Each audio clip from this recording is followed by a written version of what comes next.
Welcome to Kenton's videos. Enjoy the video. You start immediately by assessing the long, threaded screw.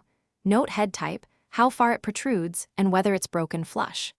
Once done, secure the workpiece in a vise so it cannot rotate, and apply penetrating oil to reduce seizure. Let it soak 10 to 20 minutes. Then center punch the screw to guide drilling. Make sure to choose a drill bit that removes core metal without cutting the original threads if you plan to use an extractor.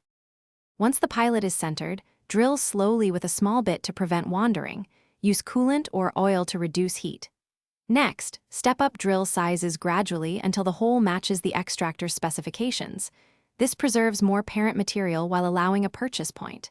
Then insert the tapered spiral extractor into the hole and turn it counterclockwise with a tap wrench. You want steady, increasing torque. If it bites, it will back the screw out. After the extractor backs the screw out, stop and remove any fragments. Clean the hole with solvent and a rag so you can inspect the threads. Then chase the threads with the correct size tap to restore form. Make sure to run the tap straight and clear chips often. Finally, fit a replacement screw of correct length and coating. Use anti-seize for soft metals or thread locker where vibration is an issue. Troubleshooting tip: if the extractor won't bite, apply heat or weld a nut to the stub and turn that. Thanks for watching. Consider subscribing if we helped you.